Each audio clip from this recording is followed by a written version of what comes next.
Buenas, pues yo soy Eduardo Rodríguez, estoy trabajando en el proyecto MOMAD junto con mis compañeros, que son los que van a ser entrevistados ahora. Entonces, bueno, los presento. Primero a Javier Calzada, él es el presidente de la SESEN y forma parte de la comisión científica del proyecto, junto a otros compañeros. También está Jacinto Román, Javier Palomo, Carlos Rouco. eh, Juan Matutano, que es coordinador técnico del proyecto, junto conmigo e Inmaculada Cancio. Y después tendríamos pues, a Cristina Giner, en representación de los técnicos de campo, que en este caso sería ella, Alfredo Quevedo, Félix López, Elena Gutiérrez y Javier López, además de Juan Luis, que bueno, cambió de trabajo hace poco, pero ha estado en el proyecto hasta hace poco aportando todo su trabajo. Entonces, sin más, os podéis poner con ellos. Muchas gracias, Eduardo. Muy buenas tardes a todos los seguidores del canal de Terra Mirabile. En esta ocasión, pues tenemos aquí a unas personas que nos van a contar un proyecto que yo considero muy interesante y muy importante para la conservación y el estudio de los mamíferos terrestres de España.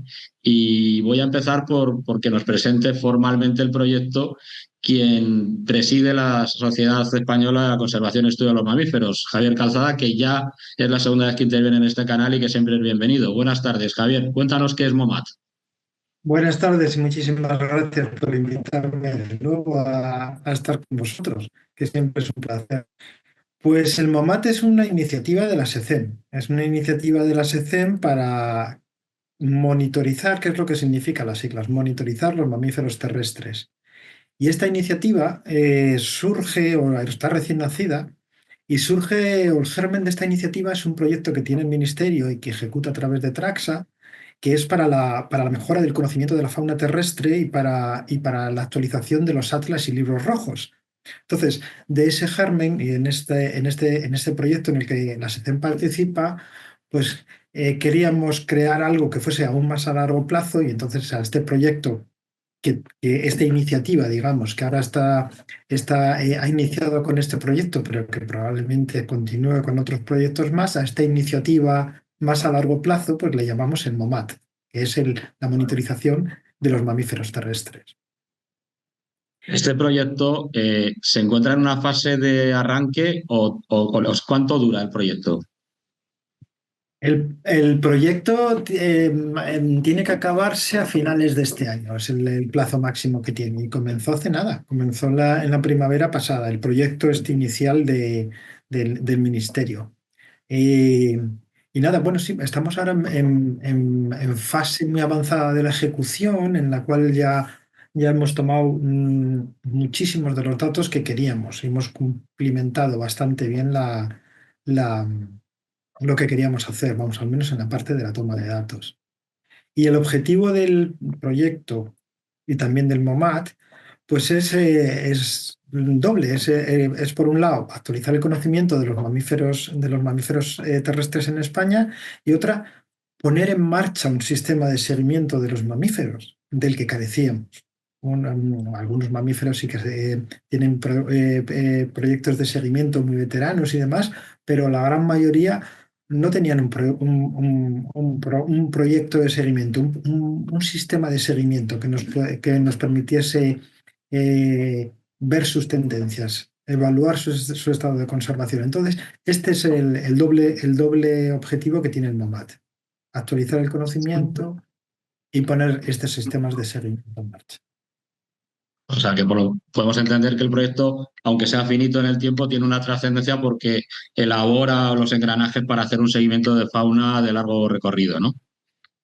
Sí, sí, sí, tiene mucha importancia. Es solventar algo, un anacronismo casi que teníamos. O sea, en la fauna española hay ciertos grupos que se monitorizan muy bien y desde siempre. Las aves quizás sea el mejor de los ejemplos. Y otros grupos, como es el del grupo de los mamíferos, pues bueno, ha ido siempre un poco como por detrás, ¿no? Y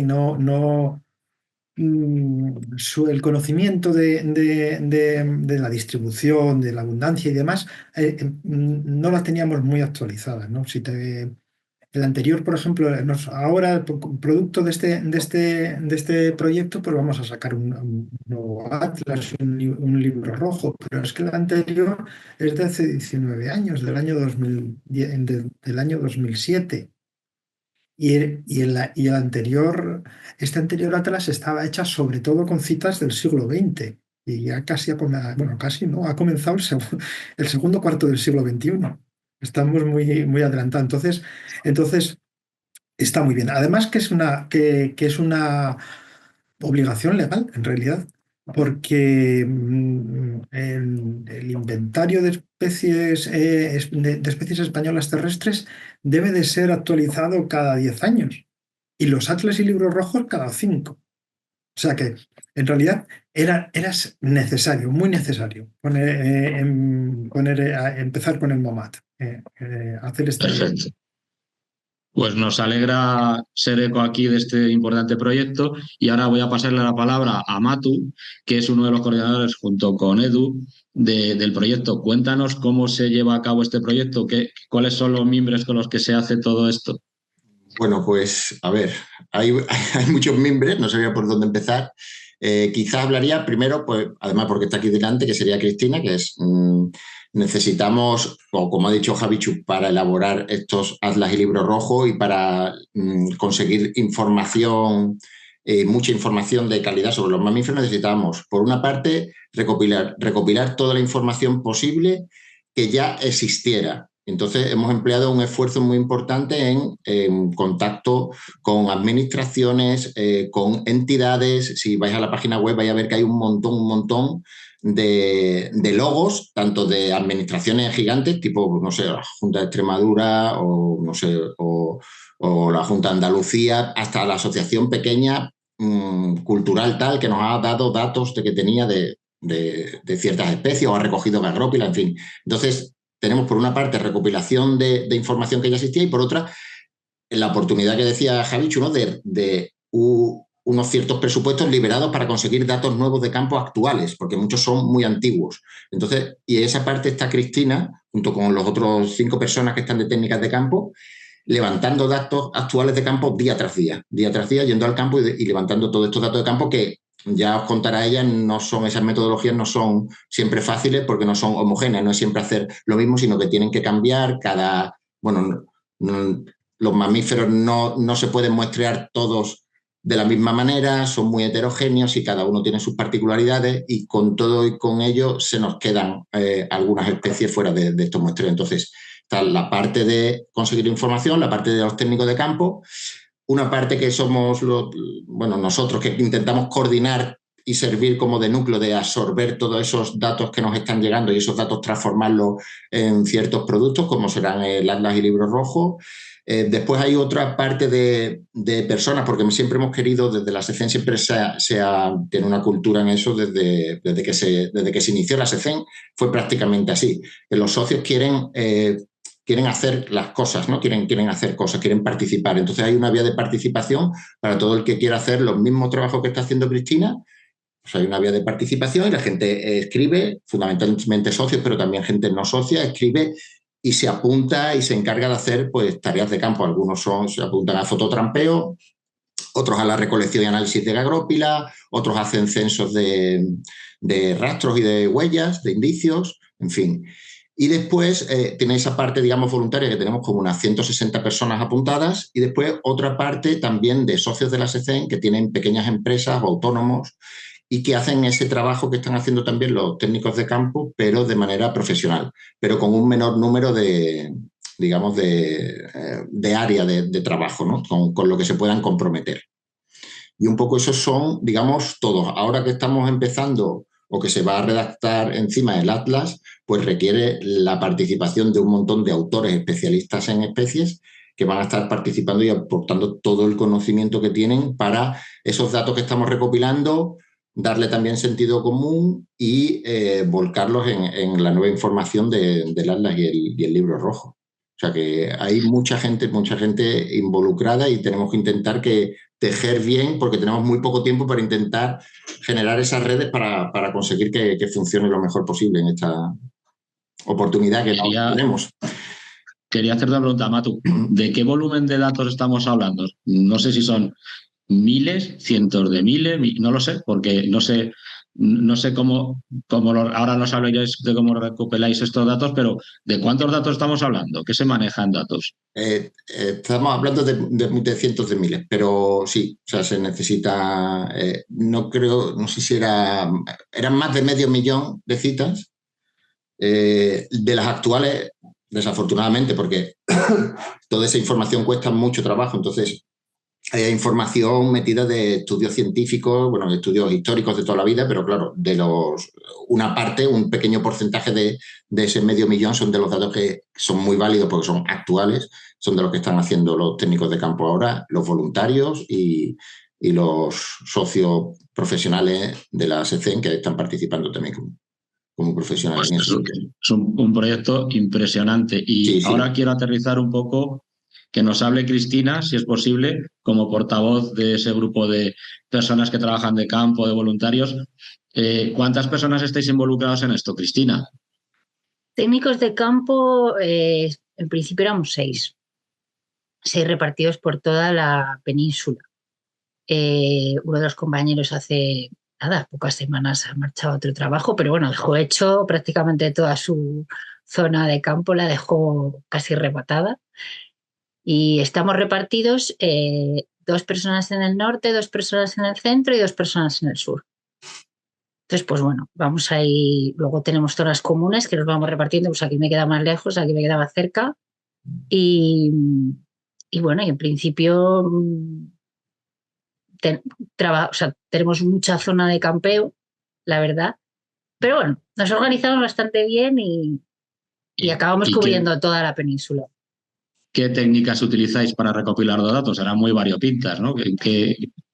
Claro, ¿qué hacéis? como os contaba Javichu, al final lo que ellos han hecho ha sido crear unos protocolos que son los que sientan las bases de toda esta locura del MOMAT y nosotros simplemente las hemos ejecutado.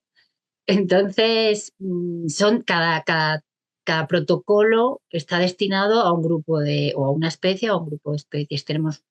Pues empezamos, por ejemplo, una de las primeras de las que queríamos terminar cuanto antes, porque quizás son de las que requieren mucho más tiempo, mucho más esfuerzo, son el sondeo de rata de agua, que ya hubo un sondeo en 2011 y entonces nosotros lo que hemos hecho ha sido repetir un poco las mismas cuadrículas, que no en todas, porque luego, como dijo Matu, lo que ha habido voluntarios, ha habido profesionales, ha habido un montón de gente participando en un poco repetir el sondeo de 2011.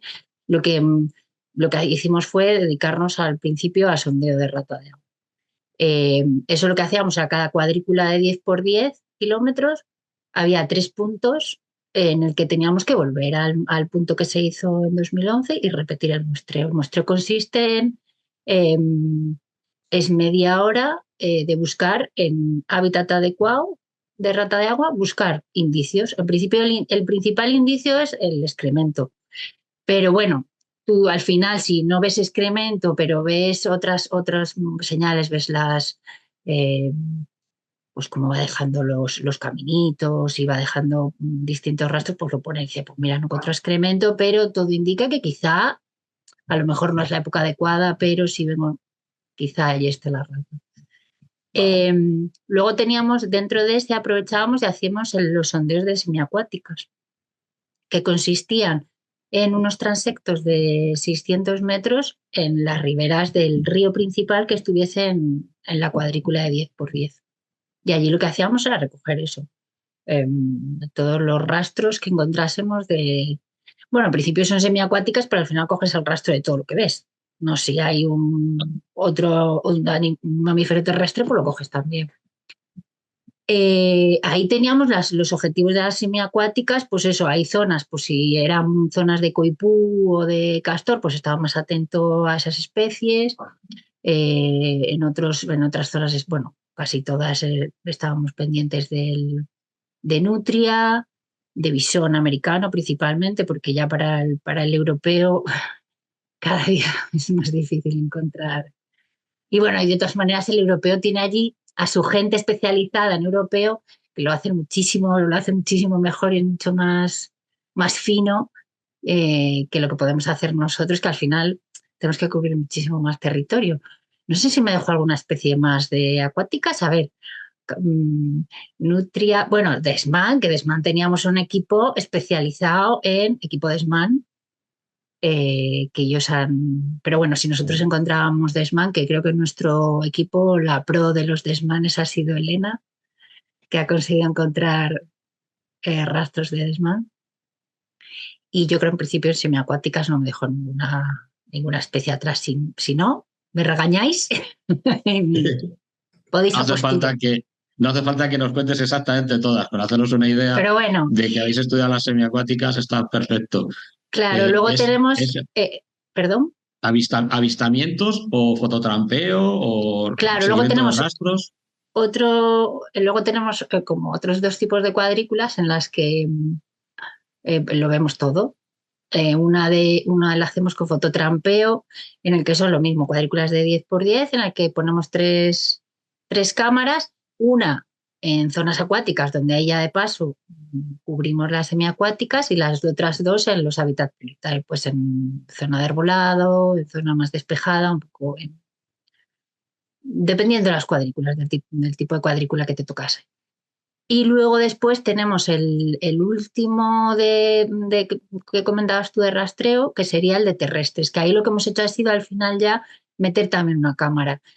Y junto con tanto fototrampeo como las de terrestres hacemos un transecto de 1 kilómetro buscando rastros. Y entonces de esa manera cubrimos ya todas las especies posibles de mamíferos terrestres. Y luego nos faltaría, creo que el último muestreo, que sería el de micromamíferos, que ese, pues además yo creo que ha sido una de las...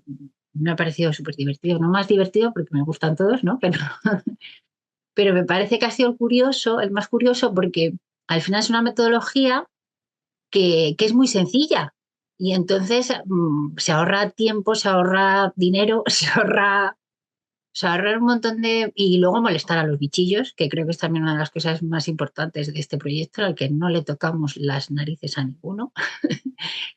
y bueno, el de micromamíferos lo que hacemos es recogemos agarópilas, también en unas cuadrículas seleccionadas previamente. Principalmente las cogemos de lechuza y búho chico, pero bueno, podrían entrar cárabo, pero son más difíciles de encontrar las agrópilas. Cualquier bichillo de ese tamaño que se trague el micromamífero entero para que luego pueda ser identificable, porque sí que hemos cogido en algún momento agrópilas de otras especies y es que son más difíciles ya de identificar. A lo mejor algunas llegas a la especie, pero a veces te quedas en género y ya está. Y bueno, y eso a mí me ha gustado mucho porque bueno, la lechuza ha sido difícil, está en una situación difícil, y entonces nos ha costado un poco en algunos puntos encontrar, pero hemos tenido ayuda de muchísima gente que ha colaborado, que nos ha dicho puntos, que nos ha recogido agrópilas, que hemos dicho, ay, nos falta una cuadrícula en esta área en el que puede haber por lo que hablábamos esta mañana, de, ay, puede haber una suaveolens, ¿qué tal? Pues venga, llamas por teléfono. Y hemos tenido suerte de un montón de gente que nos ha ayudado a encontrar esas agrópilas, y bueno, y ahora estamos analizándolas. Me tranquiliza que digas que os ha ayudado un montón de gente, porque por un momento iba a decir que tenéis a 6 personas recorriendo toda España, que erais unos explotadores laborales, pero ya me quedo más tranquilo sabiendo que hay una tupida red de colaboradores, que vosotros erais como un poco los que enarbolaban el trabajo de campo, ¿no? Como técnicos, pero que en realidad los datos provienen de más fuentes, ¿no? No solamente de vuestro trabajo, sino de lo que habéis hablado antes, de esa red de colaboración. No sé si Matu nos quiere colaborar, nos quiere comentar, o tú, Cristina, ¿qué red es esas? ¿Qué son? ¿Observadores voluntarios? ¿Redes sociales? ¿Ciencia ciudadana? ¿Plataformas? Contadme esa parte de cómo llegan esos datos. Me da igual quién sea, de los 3. Mira, lo hablaba también con Cristina, ahora te cuenta ella también su experiencia, pero cuando empieza, o sea, a la gente el tema de colaborar para ayudar a la biodiversidad, los mamíferos tienen mucho tirón, y el tema de la lechuza también particularmente le preocupa a mucha gente porque puede estar haciéndose más escasa y le interesa saber la alimentación. Entonces todo sin hacer prácticamente difusión, porque nos hemos visto sobrepasados por la cantidad de gente que quiere ayudarnos. Entonces, nos ha llegado del boca a boca. Básicamente también hemos hecho llamadas a personas clave, pero al principio obviamente hubo un esfuerzo de llamadas, de intentar contactar con quien sabía, todo entre nuestros círculos de personas conocidas. Pero también a partir de ahí también ha habido un efecto cadena y al correo electrónico siguen llegando continuamente gente que se entera y es todo del boca a boca, de uno habla con otro, porque nosotros, ya te digo, hubo un momento en el que ya tenemos un poco de colapso de decir, no podemos gestionar, no podemos publicarlo ni siquiera en redes sociales, nos da miedo por decir, porque mínimo tenemos que atender a esa gente que nos está ayudando, no podemos dejarla. Y entonces, pues, va funcionando un poco, por lo menos en la parte que nos toca aquí desde coordinación, de boca a boca. Y después, respecto a la explotación, aunque son 6, tienen mucho terreno, decir que los cuidamos mucho y les reñimos cuando se pasan, porque se pasan muchas veces, porque es muy bonito y muchas veces hablamos también, que nos pasa a nosotros, de que nuestras familias no son capaces de distinguir cuándo acaba tu trabajo y empieza tu hobby. Entonces muchas veces estamos haciendo, pero ¿qué haces ahí trabajando? No, es que ahora no estoy trabajando. Pero oye, pues se están mirando tal del bicho, ya, pero es que esto ya no es trabajo. Y entonces nos pasa eso y a ellos también le hemos tirado algunas veces de la oreja diciendo, oye, no, pero esto es trabajo, ¿eh? Esto no es hobby, así que ve para tu casa, no puedes echar más de 8 horas, etcétera. Así que no sé qué Cristina dio cuenta de eso. Me quedo más tranquilo que los habéis cuidado, aunque eran pocos, los habéis cuidado mucho. Cristina, cuéntanos alguna anécdota, no sé, de alguien que te ha dado el chivatazo de un hallazgo y luego no lo ha sido, o algo, no sé, porque recorriendo toda España, buscando cuadrícula, ratas de agua, ratoncitos pequeños, bueno, seguro que tiene que ser fascinante tanto la búsqueda como las circunstancias que se hayan dado, ¿no? Cuéntanos algo, lo que sea. Vamos a ver, los chivatazos lo que nos han dado ha sido en negagrópilas. Nosotros, al final, esto, cuando haces los transectos, los tienes que hacer buscando la zona más adecuada donde puedas encontrar rastros, pero lo tiene que ser al azar. O sea, no puede ser una cosa en la que dices, no, me voy a este sitio porque voy a buscar tal especie, ¿no? Porque entonces haríamos trampa. O me voy a este cuadrícula porque entonces harías trampa. O sea, esto no se trata de ir en busca de... Porque rata de agua, por ejemplo, te lo puedo contar mejor Javichu que yo, ¿no? Pero rata de agua al final es un sondeo en el que repites un trabajo en un sitio que ya se hizo. Entonces, si salió negativo y tú tienes que volver allí para decir que era negativo, no puedes hacer trampa, irte un poquito más para allá para decir que era positivo, ¿vale? Pero bueno, si vamos a lo divertido, en el tema de agrópilas y de puntos, creo que de las cosas más divertidas, lo estoy hablando con Elena, pero creo que tenemos ejemplos todos nosotros, en el que tenemos listas y listas y listas de puntos que nos han ido dando y entonces cada vez que vas al sitio a buscar la agrópila lo tachas y dices, bueno, ya he ido a este sitio, voy a por el siguiente, ¿no? Que hay muchas veces que el dato que te lo dan es de cuando era pequeño, pero es que el que te lo está contando igual tiene 50 años. Entonces la iglesia de mi pueblo, me acuerdo que yo recogía allí agrópilas para hacer las prácticas de cuando estaba en el instituto ya, pero es que tú dejaste el instituto pues hace a lo mejor 40 años, ¿no? Y entonces hemos ido a muchos sitios en los que ya no había chuzo. Hemos encontrado, yo una de las veces que fui al sitio, todo el mundo nos pregunta que si no te, sobre todo las que somos chicas, que si no te da miedo ir por el campo. Digo, yo creo que me da mucho más miedo buscar una agropila en la de una ciudad. Eso es lo peor que puedes hacer. En mitad del campo no te va a pasar nada, pero en un sitio, en la ciudad, Elena contaba que había encontrado un sitio en Galicia, donde había encontrado una papelina. El agropilas no encontró, pero encontró una papelina. Y yo encontré un sitio donde un ladrón se dedicaba a dejar los bolsos robados y las maletas, y estaban todas las maletas abiertas y los robados. Entonces, pues bueno, tenemos anécdotas, y esto te lo podemos contar cada uno la nuestra, pero sitios así que te dice, vete allí que hay, no hay, lo que hay son cosas malas. Cristina, tiene cuenta que es muy buena la del el paraíso, cuando vas en el sitio más virgen de todo. Bueno, claro, nosotros nos creemos un poco exploradores como si estuviésemos descubriendo lugares que no ha entrado nadie nunca. Entonces les contaba a Mato esta mañana que bueno, yo con Mato aquel día tuve que compartirlo porque me sentí ridícula y dije, bueno, es que esto es el momento en el que una bofetada de realidad de, bueno, bájate de ese modo idílico de descubridora del mundo. Entonces estaba en una zona de Ibores, Extremadura, bueno, te puedes ir de cualquier provincia, comunidad, hay puntos súper chulos. pero Extremadura tiene sitios increíbles. Entonces me tocó hacer un transecto de acuáticas en Nibores, pero en un sitio de Nibores que era espectacular. Entonces yo me había estudiado perfectamente el mapa. Nosotros antes de salir al campo hacemos un trabajo de gabinete en el que sabemos dónde vamos más o menos a poner la cámara, dónde vamos a hacer los transectos, dónde puede haber mejor huella, porque el terreno es mejor, más adecuado. Y entonces aquel día me había estudiado perfectamente dónde iba a dejar el coche aparcado, cómo me iba a bajar andando, iba a investigar ese río maravilloso que es el río Ibor. Y entonces pues iba yo allí pues luchando con las zarzas. Bueno, es una zona donde llovió bastante el año pasado, entonces había muchos árboles caídos, mucho matorral arrastrado. Entonces yo iba allí, pues eso, descubriendo el mundo. Estaba descubriendo aquel río, saltando, agachándome, rectando, encontrando excrementos de nutria, huellas de todo tipo. Y yo decía, es que esto es qué suerte tengo, qué trabajazo, esto es una pasada, tengo que llamar a todos mis amigos y se lo tengo que contar, qué suerte, qué tal. Y cuando ya llevo un rato, ya los primeros 200 metros ya empecé a cansar, empecé a sudar, ya estaba zaleada, ya estaba un poquito cansada. Y ya cuando tenía los pelos enmarañados, un poquito ya harta de aquel trayecto del que llevaba 300 metros solo, pero que yo estaba en la selva. Es que era increíble. Y miro enfrente y me encuentro a un pescador con su silla, su cerve, tranquilamente, perdón, tranquilamente sentado, me hace así. Digo, bueno, y yo allí, en ese momento, dije, bueno, pues ya está.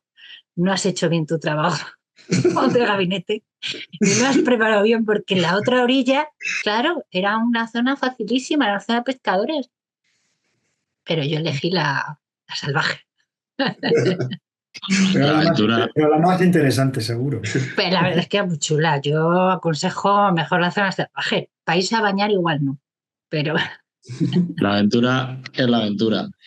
Quería preguntarle a Javier, sé que todavía tenéis que recopilar una ingente cantidad de datos. Todas estas aventuras las podréis reflejar en algún libro o documental de cómo lo han pasado esos exploradores. Pero cuando ya tengáis toda la información, esto va a ser muy importante. Con lo que ya estáis viendo, el otro día teníamos esa charla con Javier y otro compañero donde nos decíais pues, que los micromamíferos nos estaban dando algunos disgustos. No quiero ponerme melodramático, pero hay algunos atisbos ya con la información que manejáis que nos hagan decir, cuidado con el atlas que estamos pintando, que lo mismo no es divertido. Hay algunas señales que nos dicen, oye, ahora que estamos entrando en harina, hay preocupación por muchos mamíferos. O, sin embargo, a lo mejor el estudiarlos más nos tranquiliza en algunos grupos. ¿Hay alguna sensación ya o es prematuro? Hay las dos cosas, más quizás las más... o sea, hay algunas especies que sí que te pueden preocupar, no sé, no salen los gatos monteses en mucha parte de la península ibérica, sobre todo en la parte mediterránea occidental no te salen en fototrampeo los gatos monteses. Eh, Han salido un poco y muy fragmentado los topillos de Cabrera, y entonces pues también te dices, hostia, pues menos mal que lo estamos mirando porque se nos estaban escapando estas especies, ¿no? Un poquito también lo que habíamos hablado, como tú bien dices, en tu otro reportaje y demás. También hay especies que te dan la alegría, o sea, pues el lince, pues lo encuentras en más sitios, otras, hay ciertas especies que también te pueden dar otro punto de vista. Así sí que te podría decir. Alguna alegría, algunas preocupaciones. Y antes ha hablado Cristina de esta especie, no sé ni cómo se dice, caipú. ¿Os habéis encontrado cosas también que no tenían que estar ahí, mapaches y cosas que están fuera de lugar? ¿Hay datos de que eso es algo preocupante? No sé, me gustaría hablar también en algún momento en un programa. Hay un señor que ha estado estudiando el mapache y vamos a hablar largo y tendido también del castor. Pero ¿estáis encontrando mamíferos que no tendrían que estar ahí, que os están sorprendiendo, o ya era muy sabido? Podéis contestarme cualquiera, el que maneja los datos, el que coordina el proyecto o el trabajo de campo, pero necesito saber si estáis encontrando animales que no deberían de estar ahí. Muchos que no deberían de estar, pero son más normales de lo que nos preguntas. Es decir, por ejemplo, gatos y perros. Gatos y perros aparecen Asgaya, por todos los lados aparecen gatos y perros y yo creo que los metería dentro de los mamíferos que no deberían de estar ahí, porque consumen recursos y y tienen un impacto, ¿no?, sobre las especies silvestres. Las otras, pues no sé si China se ha encontrado con alguna exótica o alguna cosa así. Yo creo que pues quizá lo que más me ha sorprendido ha sido, pero bueno, que ya era una cosa sabida, son los bisones americanos. Sí, Están en todos los lados. Es una cosa que además te subes a sitios que dices, qué rollo, ¿no? Que no tienen la culpa ellos, ¿no? Pero Ya. están en sitios en los que yo no también, me los esperaba. también ha llegado el mapache, pues en el entorno, toda la zona cercana a Madrid y en las Baleares también ha salido el mapache. Y después está el caso curioso del castor, que tanto llama la atención, que se lo explica mucho mejor Javichu, pero que Mm. aun siendo autóctono, pues parece que se extinguió hace mucho más tiempo de lo que creemos y después que si es como debería o no debería de estar ahí, pues lo han soltado, pero no sabemos cómo los han soltado, de hecho, nadie sabe, todavía nos lo preguntamos, ¿no? ¿Qué hacen? ¿Los meten en furgoneta? ¿De dónde los cogen? ¿De dónde los traen? ¿Cómo se organizan? Siempre se ha bromeado con que los biólogos soltaban animales en el campo para generar el terror de la lagartija, los lagartos y tal, pero es que al final sí que hay alguien por ahí que está soltando mamíferos, porque los castores no pueden salir por generación espontánea. Aunque no tengáis datos, es preocupante que estén los castores ahora aquí metiéndose en nuestras vías fluviales o es algo que se ha lanzado en la prensa como una magnífica noticia o es preocupante. ¿Esto se puede dar Es respuesta? preocupante el modo, ¿no?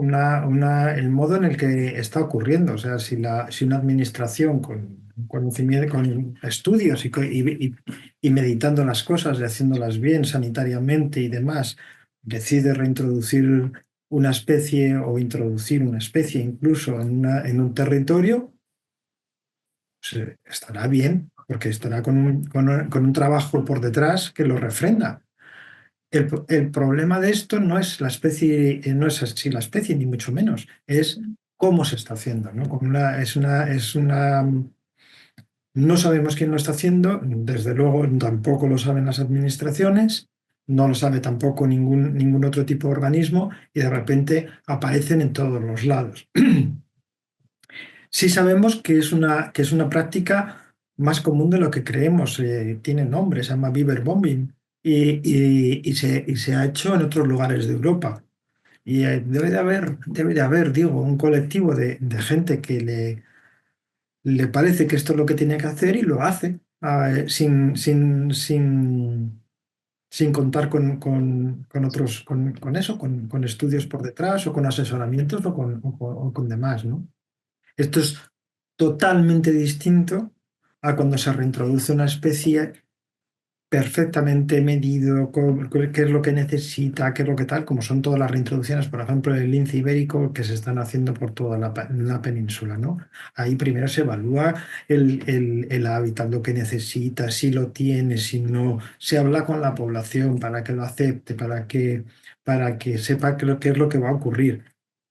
Y se reintroducen y tienen mucho éxito, ¿no? Tienen mucho éxito, están teniendo bastante éxito. Nada de esto está ocurriendo con el castor. Eso es lo preocupante.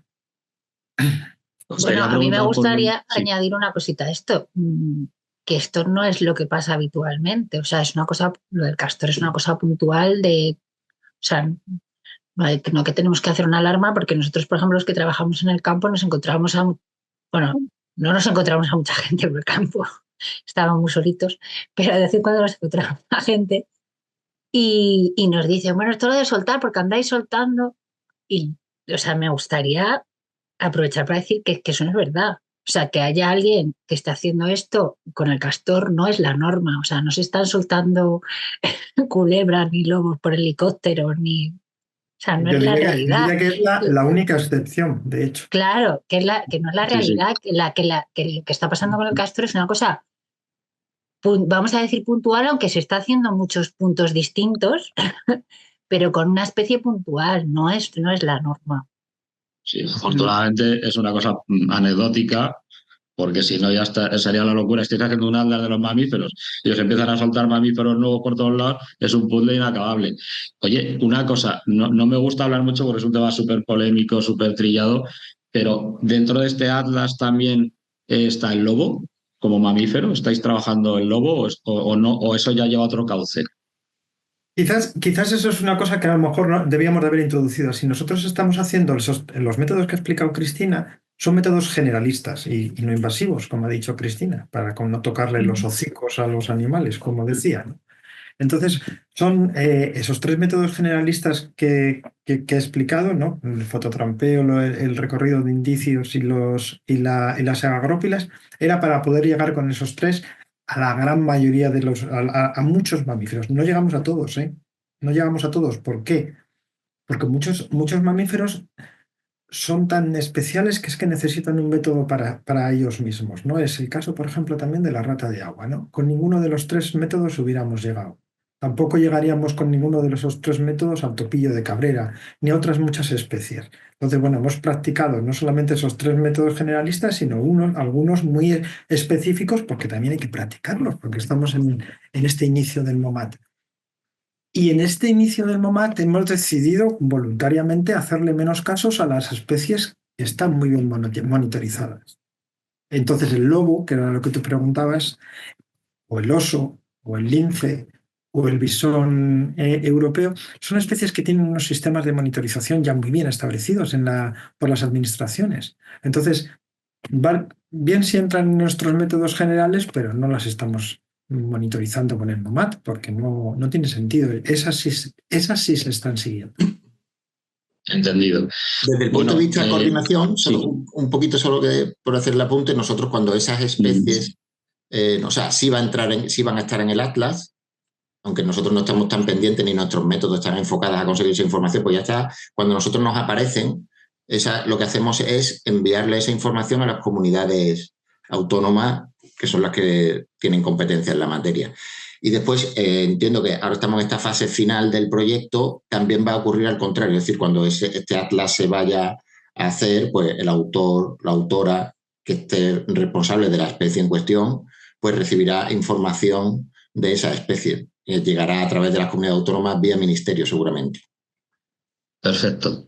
Bueno, estamos en esa fase de las entrevistas en las que a mí yo me emociono y empiezo a pensar que dispongo de vuestro tiempo de manera infinita y además que las personas van a estar 3 horas oyendo hablar de este proyecto, cosa que yo sí, pero ellos a lo mejor no. Vamos a hacer un cierre, voy a hacer una ronda en la que de una frase, de una manera, bueno, pues un poco esquemática, un resumen o algo impactante, trasladéis a la persona que ve este vídeo la importancia de este proyecto.